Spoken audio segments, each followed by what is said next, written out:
heard a loud noise in the night. The door slammed shut. I jumped up from my chair.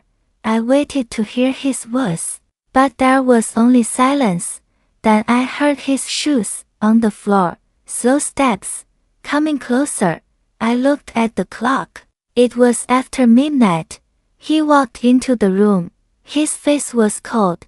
He did not look at me. He went to the table and threw his keys down.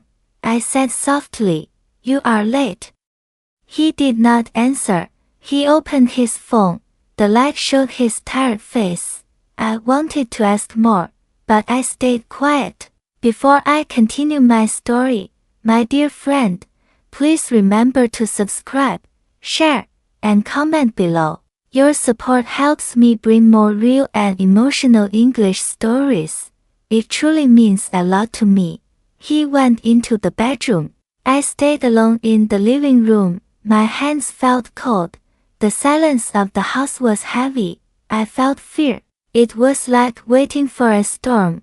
I wanted to follow him. I wanted to ask, "Where were you?" But I was afraid of his answer. When we first married, life was not like this. He used to laugh. He used to hold my hand. He brought me flowers. Now he did not smile. He did not laugh. He did not touch me. Even when he sat near me, he felt far away. The next morning, I made tea. He sat at the table. I asked, "Will you eat?" He said, "No." He drank his tea and looked at his phone. Then he put on his coat and left. I watched him through the window. He walked fast, like he was running away from me. I cleaned the cups. I cleaned the table. My eyes were wet. I wanted to cry, but I held my tears. I asked myself, why is he like this? Did I do something wrong? I had no answer. Later that day, I went to the market. I saw women laughing with their husbands. They walked together, carrying food. I felt very alone. I wanted that laugh. I wanted happiness. But now, I felt like a shadow in his life. That night, he came home late again. His shirt smelled of perfume. It was not mine. My hands shook. My heart felt heavy. I asked, "Where were you?" He looked at me with cold eyes and said, "Do not ask." Then he turned away and went to bed.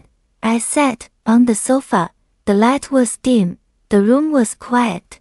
I cried into my hands. My tears fell on the floor. I wanted to scream, but no sound came out. The days after that were the same. He came home late. He did not talk to me. Sometimes he did not eat at all. He looked at his phone all the time.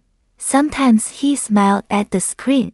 He never smiled at me. I started to think there was another woman, but I was afraid to ask. If I asked, maybe he would leave. If he left, where would I go? What would people say?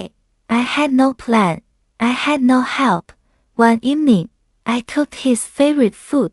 I wanted to see if he cared. I put the plates on the table. I waited with hope. When he came home, I said, "I cooked for you." He looked at the table and frowned. "Why did you make this? I am not hungry." He walked past me and closed the bedroom door. I stood alone. The food was still hot. My tears fell into the soup. I ate a little. Each bite felt hard. I thought, am I his wife, or just someone living in this house? At night, I could not sleep. He turned his back to me. I faced the wall. My pillow was wet with tears. The bed was big, but I felt very small. One day, his phone rang. He left it on the table. A woman's name appeared. The message said, "I miss you." My body felt weak. My hands were cold. I put the phone back. That night, I said nothing. I wanted to shout, but fear stopped me. I felt like a bird with broken wings. The next morning, I looked in the mirror. My face was pale. My eyes were red. I did not recognize myself. At work, people asked, "Are you okay?" I smiled and said, "Yes, I am fine." But it was a lie. Inside, I was broken. Inside, I was empty. One Sunday, he stayed home. He stayed in the bedroom. The door was closed. The house felt like a prison. I asked myself, can I escape my marriage? Can I be free? The thought stayed in my mind. Fear held me, fear of being alone, fear of starting again. But inside my heart, a small fire started to grow. It whispered, "You deserve more, you deserve love." I wanted to believe it. Days passed. He came home late. Sometimes he did not come home at all. He said, "Work is busy." But I knew the truth. One night, I waited with food and candles. I wanted him to see my pain. He came home after midnight. He smelled of perfume. I said, "I waited for you." He said sharply, "Stop waiting. Stop asking questions." The door closed hard. The food went cold. My heart felt heavy. The next morning, I asked, "Do you love me?" He said, "Do not start again." Then he left. That day, I started writing in a book. I wrote my pain. Every night. One night, I saw him with another woman. They left together. I knew then. The next morning, I did not cook. I did not wait. I asked myself, what if I stay and die inside? What if I live and laugh?